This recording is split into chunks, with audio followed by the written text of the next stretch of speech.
There you go. Feel free at any moment. Let me set the scene for you. It's night. It's night. It's late enough that I have been asleep for a while. I'm probably about 9 or 10 years old. We were living in Richmond, Virginia at the time. Now, for some reason, I wake up. There seems to be a light on in the living room. That's strange, I think. Very late. I get out of bed, I creep down the hallway in my pajamas. In the living room, my dad has a camera in his hands.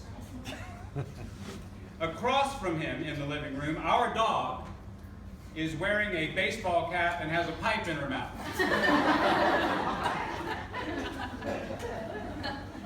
Of course, my dog is excited to see me, drops the pipe, lets the cap fall off her head, and trots over to me. I almost had that picture, says Maury Bailey.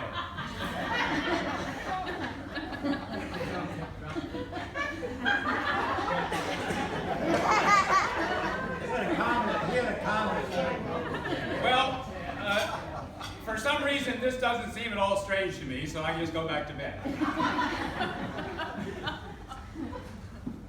And some weeks later, all of us in the family see the finished product. A dog in a baseball cap, pipe clenched between her teeth, looking quite content, perfectly natural, even happy. And you thought you knew this man.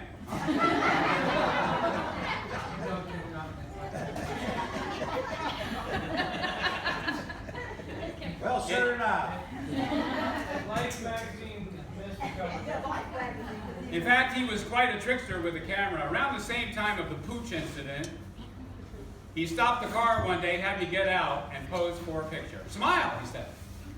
Oh, well, wait. Move a little bit to your right. A little bit more. No, that's too far. Okay, perfect. So a few weeks later, the whole family had a jolly good time studying the artistic way he managed to have a distant television station antenna emerge from the top of my head.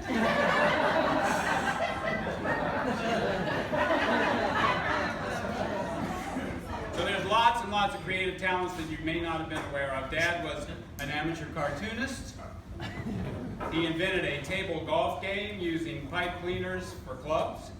He built a treehouse in the pine trees at the far end of our yard. He strung up makeshift trapeze bars on the clothesline poles after Joanne and I saw the movie Trapeze with Burt Lancaster, Tony Curtis, and Gina Lollobrigida. And he painted a gorgeous Santa Claus one Christmas and hung it on the front door. He also would make up snatches of songs about anything that was going on. Oh, I can't find the screw I need. Oh, this one's just gonna do just fine.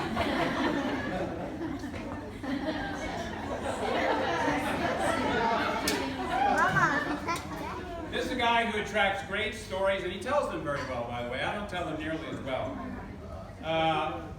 He's a teenager. He's sneaking his arm around his date in a crowded movie theater. He accidentally puts his hands up the skirt of the woman sitting behind him.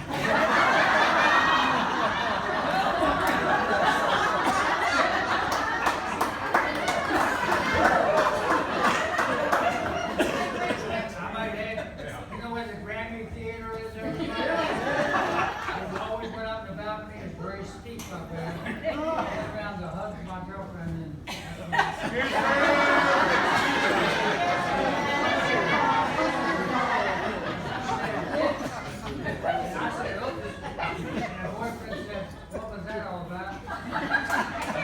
and nothing. The girl I was dating asked me what happened. I said nothing.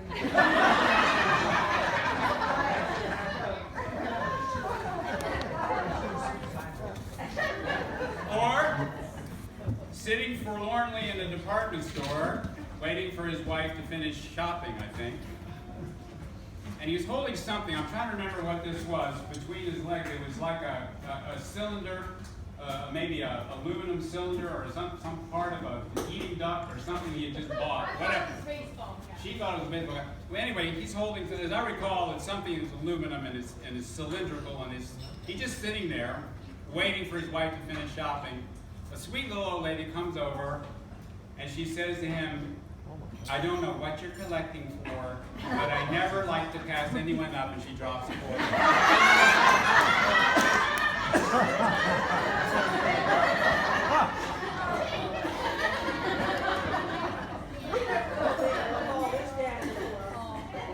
Well, we lived in Richmond most of my childhood, but Dad's heart was always in Norfolk. And when we made our family car trips to Norfolk, we always noticed how his mood lightened as soon as we made it to Hampton Roads.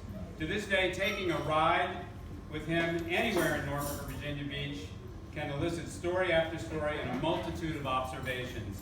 His curiosity is just endless, it's fathomless.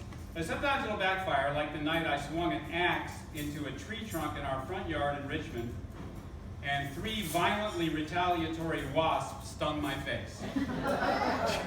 He thought for a moment, hearing me scream out, that I had cut my foot off. After he found out what it really was, a wasp nest, and that I would live, smoking a pipe, he decided to walk out and take a look. And that last wasp got him. He went off to work the next morning with a very, very fat bottom lip.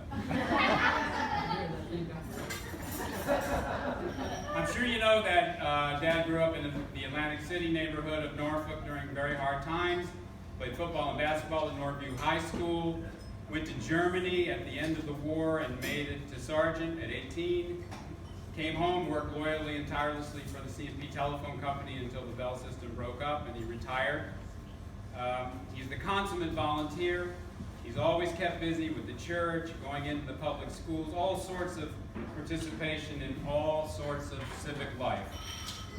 But what all of us kids know, for sure, is that his greatest role has always been Dad and now Granddad.